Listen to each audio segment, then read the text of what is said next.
Hello friends, welcome to 40 days 40 short topic in BIOS Life 25। हम लोग अगर आज का बात करें तो आज का हम लोग का टॉपिक होगा मेंडल्स एक्सपेरिमेंट।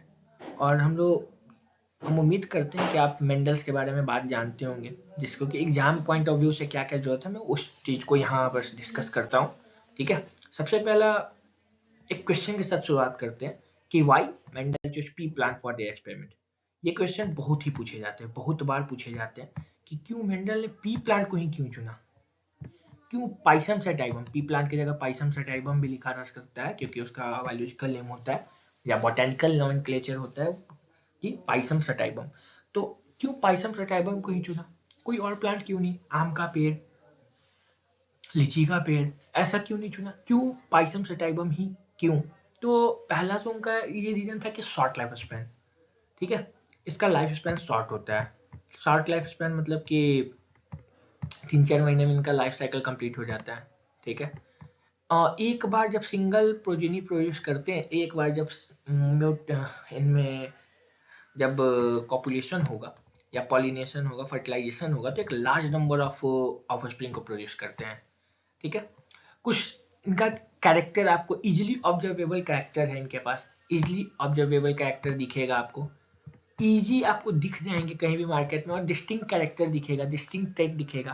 कंट्रोल पॉलिनेशन हम करवा सकते हैं, जब चाहे क्रॉस पॉलिनेशन करवा सकते हैं, जब चाहे सेल्फ पॉलिनेशन करवा सकते हैं। क्यों? क्योंकि इनका फ्लावर होता है बाइसेक्सुअल। बाइसेक्सुअल मतलब क्या कि एक ही फ्लावर में मेल और फीमेल दोनों होते हैं। ठीक है, और जो मेंडल जिस चीज पे स्टडी किए थे वो था 7 पेयर ऑफ कॉन्ट्रास्टिंग कैरेक्टर।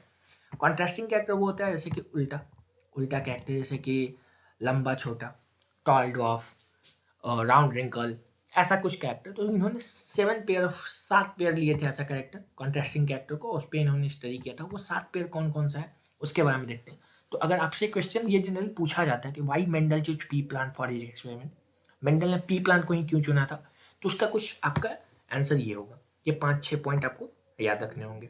इसमें आप ये भी ऐड कर सकते हो कि बाइसेक्सुअल फ्लावर होता है। ठीक है, तो ये सब आप ऐड कर सकते हो। इसके बाद आते हैं तो वही जो 7 पेयर ऑफ कॉन्ट्रास्टिंग ट्रेट थे, जो कैरेक्टर थे, उसके बारे में बात करते हैं। तो सबसे पहले हम लोग डोमिनेंट और रिसेसिव देखते हैं क्या होता है। डोमिनेंट वो होता है कि अगर कोई अपना इफेक्ट छोड़ रहा है, एक एलील के बीच में अगर हम अ, जैसे दो ह्यूमन को लड़ा रहे हैं, मान लीजिए ए और बी का लड़ाई हो रहा है, बट ए उसमें जीत जाता है, बी हार जाता है, तो ए डोमिनेंट हो जाएगा, बी उस पर रिसेसिव हो जाएगा। जो अपना छाप छोड़ रहा है वो डोमिनेंट हो गया, जो छाप नहीं छोड़ पा रहा है वो रिसेसिव हो गया। ठीक है, आपके लेवल पे एलिलिक क्रॉस ही पढ़ना है तो हम लोग एलील के बारे में बात करेंगे, जीन पे नहीं ये जाएंगे। अगर जीन पे अगर गए, दो अलग अलग जीन के बीच में अगर कोई एक जीन अपना इफेक्ट दिखा रहा है, दूसरा जीन नहीं दिखा पा रहा है, तो वहां पर टर्म हो जाता है इपीस्टैसिस। जो जीन अपना इफेक्ट दिखा रहा है वो इपीस्टैसिस हो गया, जो नहीं दिखा पा रहा है उसको बोलते हैं हाइपोस्टैटिक। ठीक है, बट यहाँ पर हम एलील के बारे में बात कर रहे हैं। अब एलील क्या है, तो जीन का अल्टरनेट फॉर्म है एलील। ठीक है, ट्रेट क्या है, तो जो भी आपका इंडिविजुअल कैरेक्टर्स हैं उसको ट्रेट हम कहते हैं, ट्रेट को ही, कैरेक्टर्स को भी ट्रेट कहते हैं। ठीक है, जैसे इन्होंने 7 ट्रेट लिए थे। पहला सीट शेप में देखा कि उन्होंने देखा कि या तो राउंड या तो रिंकल। ठीक है, सीड कलर येलो और green, flower colour purple white, pot shape full और कॉन्स्ट्रिक्टेड, फिर पॉड कलर ग्रीन और येलो। ठीक है, फ्लावर पोजीशन एक्सियल और टर्मिनल, स्टेम हाइट टॉल और टॉप। इन्होंने ये 7 कैरेक्टर लेके पढ़ाई किया था। उन्होंने ये भी बात बोला मेंडल कि एक जीन के 2 फॉर्म ही होते हैं, 2 एलील ही होते हैं। ठीक है, आगे हम लोग देखेंगे कि इसका कुछ डेविएशन भी है, बट यहाँ पर अभी फिलहाल इतना याद रखना है कि एक जीन 2 एलील। ये कंसेप्ट लेके इन्होंने पढ़ाई किया। ठीक है, आगे बढ़े तो मोनोहाइब्रिड क्रॉस के बारे में देखते हैं। तो उन्होंने लिया सबसे पहले टॉल का डॉर्फ से क्रॉस करवाया। टॉल के पास जब गैमेटोजेनेसिस होता है, जब गैमेट बनता है, तो दोनों एलील जो है वो क्या होंगे, सेपरेट होंगे। जैसे हमने पढ़े था ना सेक्स डिटर्मिनेशन, पिछले टॉपिक में हम लोग पढ़े, तो वहां देखे कि 44+XY थे, तो वो गैमेट बनाए थे 22+X 22+Y, 2 गैमेट ऐसे बन रहे थे। वैसे ही जो टी पेयर में जो है वो सिग्रीगेट करेंगे, अलग एक आएंगे, एक स्मॉल टी, एक कैपिटल टी, और इसमें इस केस में यानी ड्वार्फ के केस में स्मॉल टी। ठीक है, तो ये गैमेट बना। जब इनको सेल्फ करवाया गया या इनको क्रॉस करवाया गया तो एक कैपिटल टी, एक स्मॉल टी आ रहा है, बट इनको फिनोटाइप जो दिखता है वो टॉल दिखता है। इन्होंने क्रॉस करवाया टॉल और ड्वार्फ का, बट जो फिनोटाइप दिखा वो टॉल दिखा। इनको अब हुआ कि अरे भैया, हमने टॉल ड्वार्फ का क्रॉस करवाया, ये सोच कर चले थे कि कुछ प्लांट टॉल आएंगे, कुछ प्लांट ड्वार्फ आएंगे, बट इनको 100% टॉल प्लांट दिख गए। इनके मन में कुछ तो आया, ठीक है, कुछ चीज आया। इन्होंने उस हिसाब से क्या किया कि जो F1 जनरेशन में आपका प्लांट आया था कैपिटल टी स्मॉल टी वाला, इनका करवाया सेल्फ क्रॉस। और जब सेल्फ क्रॉस करवाया तो देखा कि सेकेंड जनरेशन F2 जनरेशन में कुछ प्लांट जो थे, कुछ प्लांट लगभग 3/4 प्लांट जो थे वो टॉल आ रहे थे, और एक प्लांट ड्वार्फ भी आया। ठीक है, यानी इनमें जो फिनोटिपिक क्रॉस आएगा, रिजल्ट आएगा, वो टॉल 3 और एक ड्वार्फ आएंगे। ठीक है, वही जीनोटिपिक रेशियो क्या आ रहा है, capital T 1, capital T small T 2 और स्मॉल टी 1, 1:1 का रेशियो आ रहा है। तो फिनोटिपिक रेशियो 3:1 और जीनोटिपिक रेशियो 1:2:1। ठीक है, ये चीज देखकर मेंडल ने क्या करते हैं कि मेंडल ने यहाँ पर कुछ लॉ दिया। ठीक है, पहला लॉ क्या दिया, जब F1 जनरेशन पे क्रॉस करवाते हैं तो कैपिटल टी स्मॉल टी यानी टॉल प्लांट ही दिखते हैं, तो उन्होंने जो लॉ दिया उसका नाम कहा लॉ ऑफ डोमिनेंस। कहा कि कैरेक्टर जो है, जो भी ट्रेट है, वो कुछ फैक्टर के द्वारा कंट्रोल किए जाते हैं। बाद में पता चला कि वो फैक्टर नहीं, वो जीन है, बट उनको एक से पता नहीं था, तो उन्होंने जीन को फैक्टर के नाम पे दिया। हम लोग बोलते हैं ना कि कोई फैक्टर होगा जो इसके कारण से ऐसा हो रहा है, तो वैसे ही फैक्टर जो है कंट्रोल करता है किसी कैरेक्टर को। उन्होंने ये भी बताया कि फैक्टर हमेशा पेयर में होता है।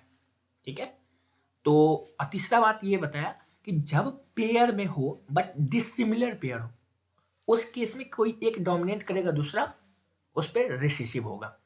ठीक है, यानी इस चीज को लॉ ऑफ डोमिनेंस में क्या क्या कहते हैं, character are control by discrete unit called factor, factor occur in pair, and in case of dissimilar allele one dominate over other. ये था law of dominance. Second law देते हैं लॉ ऑफ सेग्रीगेशन। जब उनको दिखता है कि अरे, जब पहली बार क्रॉस करवाया टॉल ड्वार्फ का तो सिर्फ टॉल आते हैं, दूसरी बार क्रॉस करवाया टॉल और टॉल का तो दिखा कि ड्वार्फ भी आ रहा है। इन्होंने इस लॉ ऑफ सेग्रीगेशन दिया, उसमें बताया कि alleles do not show any blending, allele do not show any blending, all the character are reappear in F2 which was not appear in F1 generation। कह रहे हैं कि सारा कैरेक्टर F2 में हमको दिख गया जो हमको F1 में नहीं दिखा था, यानी ड्वार्फ जो हमको F1 में नहीं दिखा था वो F2 में हमको यहाँ दिख रहा है। तो ये मोनोहाइब्रिड के रिस्पेक्ट में उन्होंने दो लॉ दिया, और एक प्रिंसिपल, वही प्रिंसिपल जो लॉ ऑफ सेग्रीगेशन है वो मेंडल का पहला प्रिंसिपल है। तो अगर आपको एग्जाम में पूछता है कि प्रिंसिपल ऑफ मेंडल्स बताइए, तो आप लॉ ऑफ सेग्रीगेशन को डिफाइन करिएगा। लॉ ऑफ डोमिनेंस मेंडल का प्रिंसिपल नहीं था। ठीक है, नेक्स्ट डाइहाइब्रिड क्रॉस। इसमें क्या करें, डाइहाइब्रिड क्रॉस में दो जीन का इनहेरिटेंस देखेंगे। इसमें इन्होंने लिया है प्योर ब्रीडिंग राउंड और येलो सीड, यानी सीड का शेप और सीड का कलर, वैसे सीड को लिया है। सीड शेप में राउंड और येलो, आपका पीछे हम लोग देखें कि राउंड और येलो डोमिनेंट फॉर्म है, वही रिंकल और ग्रीन उसका रिसेसिव फॉर्म है। जब उसको क्रॉस करवाते हैं कैपिटल आर वाई को प्योर डोमिनेंट को प्योर रिसेसिव जब क्रॉस करवाते हैं तो गैमेट बनता है आर वाई का, और यहाँ पे स्मॉल आर वाई का। जब इसका क्रॉस करवाते हैं, जब क्रॉस हुआ तो capital R capital Y small Y करके एक हमारे प्लांट्स बनते हैं। और वो जो F1 जनरेशन होते हैं वो सारे राउंड और येलो सीड ही दिखाते हैं। फिर से उन्होंने यहाँ भी देखा कि अरे भाई रिंकल और ग्रीन नहीं दिख रहे हैं, तो फिर से उन्होंने वही पैटर्न शो किया मोनोहाइब्रिड वाला है कि जो F1 है उसको सेल्फ पॉलिनेट करवाओ। सेल्फ पॉलिनेट करवाने के बाद यहाँ जो गैमेट बनता है कैपिटल आर कैपिटल वाई के साथ जाता है एक गैमेट। ठीक है, दूसरा gamete capital R small Y, तीसरा gamete small R capital Y, और चौथा गैमेट स्मॉल आर वाई। जब इसको इन्होंने क्रॉस कराया पनीर स्क्वायर पर देखा, तो आपको यहाँ दिखे कि डोमिनेंट के साथ दिख रहे हैं। ठीक है, डोमिनेंट के साथ आ रहा है, यानी आपको जितने भी येलो और राउंड में दिख रहे हैं तो वो 9 आपको दिखेंगे, ये देख लीजिए आप गिनकर। तो 9 राउंड और येलो आ रहे थे, 3 येलो रिंकल आ रहे थे, 3 जो है फिर ग्रीन और राउंड आ रहे थे, और एक जो है ग्रीन और रिंकल आ रहे थे। इसका मतलब क्या कि उन्होंने बताया कि डोमिनेंट के साथ भी पेयरिंग कर सकता है, रिसेसिव के साथ भी पेयरिंग कर सकता है। ये तो हम लोग को एक्सपेक्टेड था, उनका भी एक्सपेक्टेड था, बट उन्होंने ये नहीं सोचा था कि जो डोमिनेंट है वो रिसेसिव के साथ भी पेयर होगा और रिसेसिव डोमिनेंट के साथ भी पेयर होगा। बट यहाँ दिख रहा है, जैसे आप यहाँ देखेंगे येलो और रिंकल, तो येलो डोमिनेंट है, रिंकल आपका रिसेसिव है। वही ग्रीन और राउंड, तो ग्रीन आपका रिसेसिव है, राउंड आपका डोमिनेंट है। तो इस तरीके का पेयरिंग उन्होंने एक्सपेक्ट नहीं किया था, बट अनएक्सपेक्टेड रिजल्ट जब आते हैं तो इस चीज को देखकर उन्होंने एक और लॉ दिया, लॉ ऑफ इंडिपेंडेंट असॉर्टमेंट। और जो लॉ ऑफ इंडिपेंडेंट असॉर्टमेंट है, इसमें इन्होंने बस यही डिफाइन किया कि एलील जो होते हैं वो इंडिपेंडेंट असॉर्ट करते हैं, उनका फिक्स नहीं होता है कि आप डोमिनेंट के साथ ही दोस्ती करेगा। जैसे आप स्कूल जाते हो तो आपका क्या दोस्ती जो पढ़ने वाले के साथ ही करते हैं? नहीं, उनका दोस्त में आप कुछ किसी को भी दोस्त बना सकते हो। वैसे ही एलील जो है वो इंडिपेंडेंटली असॉर्ट करता है, तो law of independent assortment dihybrid का लॉ है। ठीक है, अब इतना क्लियर है, आगे देखते हैं। तो ये है कुछ कंपेरिजन मेंडलियन लॉ का। लॉ ऑफ डोमिनेंस मोनोहाइब्रिड के लिए और डाइहाइब्रिड के लिए भी है, सेग्रीगेशन मोनोहाइब्रिड डाइहाइब्रिड के लिए भी है, बट इंडिपेंडेंट असॉर्टमेंट याद रखिएगा हमेशा डाइहाइब्रिड के लिए लॉ है। अगर आपसे डाइहाइब्रिड का लॉ पूछेगा तो आपको तीनों डिफाइन करना होगा, बट मोनोहाइब्रिड का लॉ पूछेगा तो आपको ये दोनों ही डिफाइन करना होगा। ठीक है, ये हमने बताया है रेशियो क्या आते हैं किस केस में। ठीक है, आज के लिए इतना ही, तब तक के लिए धन्यवाद।